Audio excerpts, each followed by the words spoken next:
Welcome to the Daily Plunge. We're in the book of Acts, Acts of the Apostles, chapter 9, verses 32 through 43. Now, Peter is on a tour of the churches. He's visiting some churches throughout the Palestinian area. And he comes to Lydda, and there he comes upon a man named Ananias, who is paralyzed, and he's been paralyzed for about 8 years. Now, I got to ask, why did Peter think that he could heal him? Well, Peter can't, and Peter knows that. In fact, what Peter says is, Jesus Christ heals you, and that launches the miracle, is what Peter's trust in what God can do.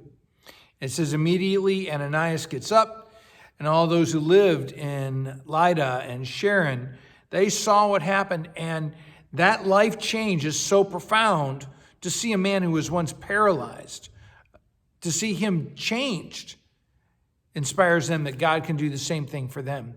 Isn't that what we hope for? Is that God can change our lives for the better, take us from paralysis, being lame in sin, and to have a new life.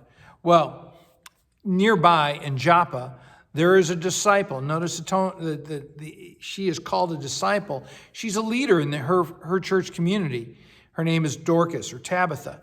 And, she was an older woman who led a lot of the women. And she becomes sick and dies. And the church over in Joppa hears that Peter is nearby. And so they call upon him to come and visit their church. And so he comes. Now, again, what did Peter think he was going to be able to do? I think, again, it's not Peter who has this plan. God is the one who is beckoning him.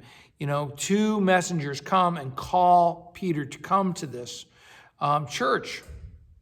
And all the widows stand around Peter, and they're grieving, they're crying, they're showing him the beautiful quilts and robes that she had made. And so Peter sends them all to the room, and he gets on his knees and prays. And I think that's a real challenge to us, is do we think that God is expecting us to do something to make a miracle happen? Do we think that it's about our resources, our abilities, or are we on our knees praying for God to do a work in our midst? And so as he's praying, he turns towards Tabitha.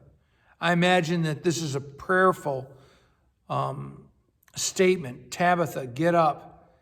And she opens her eyes, and seeing Peter, she sits up. And he takes her by the hand, and he brings her back to her community. And they are overjoyed, because the sense you have is that her death is a huge loss. It is a hole in their community. But to have her back just gives them great joy. And so this became known, this raising the dead becomes known all over Joppa, it says. And again, many people come to believe because they saw God change somebody's life. Well, I want to ask you, where's God leading you? How is God inviting you to be a part of what he's doing? And how can we be praying for life change in our lives, in the lives of others? Well, thanks, my friends. Have a blessed day.